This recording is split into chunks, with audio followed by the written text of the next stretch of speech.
ئێمە ئێستا لە شاری پێغەمبەرین صلی الله عليه وسلم. ئەو شارە شارێکی زۆر گەورەیە کە شاری پێغەمبەرە صلی الله عليه وسلم.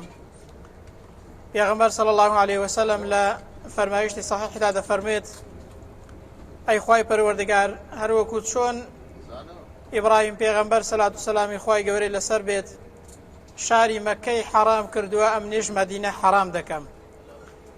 حرام ئەو شوێنەیە کە زانایان دەفەرمونون بۆیە پێی دەڵێن حرام لەبەر ئەوەی حرامە هەندێک شت هەیە کە لە شوێنی ئاسایی دەیکەی بەڵام لێرەدا ئاسایی نییە کە بیکەی.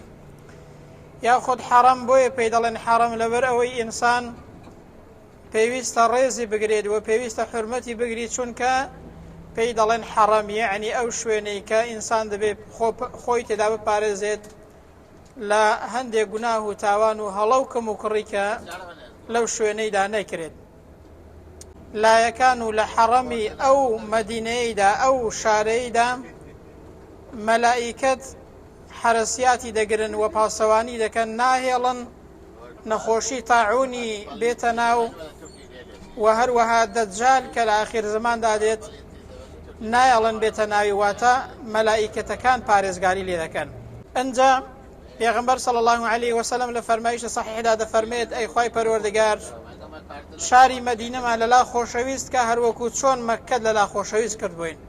ئینسان کە دێتە ئەو شارەی بەڕاستی هەست بە خۆشی دەکات و هەست بە ئاسوودەیی دەکات و هەست دەکە ئەو شارە شارێکی زۆر هێمنە لە ناوەکانی ئەو شارە پیرۆزەی کە مەدینەیە. سەرڕای ئەو ناوەش زانایان هەندێک ناوی دیکەشیان بەکارهێناون بۆ ئەو شارەی کە دەڵێن چەند ناوێکی دیکەشی هەیە. ئەو شارە پێی دەڵێن دارولئیمان.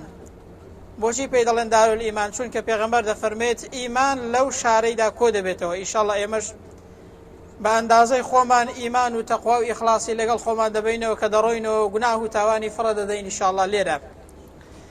ئەو شارە پێی دەڵێن ئەرضول هیجرە، واتە ئەو شوێنەی کە پێغەمبەر و هاوڵان هیجرەتیان بۆ کردەوە، بۆیە پێی دەڵێن دارولهیجرە. ئەنجا ئەو شارە پێی دەڵێن دارولسەلامە، پێی دەڵێن شوێنێک کە ئینسان تێیدا سەلامەتە، هەم لە ئاژاوە و هەم لە گوناه و تاوان و هەم لە زۆر شتی دیکەش ئینسان تێیدا پارێزراوە. ئەنجا بەڕێزان عومرە وەکو زانایان باسییان کردووە مانای چییە و ئینسان بۆچی ئەو عومڕەیە دەکات. ئەلعومرە لە زمانەوانیدا پێی دەڵێن ئاوەدانکردنەوە، واتە ئینسان بە زمانی حاڵ کە دێتە عومڕەی دەڵێ ئەی خوای گەورە ئەمن دەمەوێ نێوانم لەگەڵە تۆ ئاوەدان کەمەوە. ئەگەر تا ئێستا ئینسان گوناه و تاوانێکی کرد بێت بینی خۆی لەگەڵ خوای گەورە تێکدا بێت، چونکە گوناه بینی ئینسان لەگەڵ خوای گەورە تێک دەدات، خوا پەنامەندات. عومڕە یعنی ئاوەدانکردنەوەی خۆشەویستی لەگەڵ خوای پەروەردگار و ئاوەدانکردنەوەی نێوانمان لەگەڵ خوای گەورە. ئیشاڵڵا هەر یەکێکمان بەهۆی ئەو عومڕەیەوە نێوانمان ئاوەدان دەکەینەوە لەگەڵ خوای گەورە و ئاشتبوونەوەیەک لەگەڵ خوای گەورە دەکەین کە جارێکی دیکە نەگەڕێینەوە سەر گوناه و تاوان. جا پێغەمبەر نمونەیەکمان بۆ دێنێتەوە، دەفەرمێ هەروەکو چۆن ئاسن کە لە ناو کوورەیەکی داوێ، کوورەی ئاگری یاخود زێڕێک کە دەیدێ بەر ئاگری، ئەوەی کە خراپ بێت ئەوەی کە پیس بێت لێ دەبێتەوە، ئاسنێک کە بەهۆی ئاگرەوە هەموو ژەنگ و ژارەکەی لێ دەبێتەوە. دەفەرمووی ئینسان کە حەج و عومڕەی دەکا ئاوا گوناه و تاوانی لێ دەبێتەوە، پاک دەبێتەوە. خوای گەورە بنگێڕێ لەو کەسانە ئیشاءالله. دەبێت سوپاسی خوای گەورە بکەین کە ئێستا خوای گەورە ئەو عومڕەیە کردوتە قسمەتی ئێمە.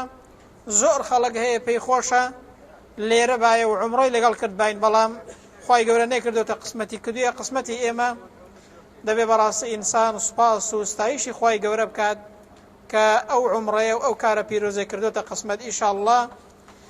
دەبێتە مایەی ڕەشبوونەوەی گوناه و تاوانەکانمان.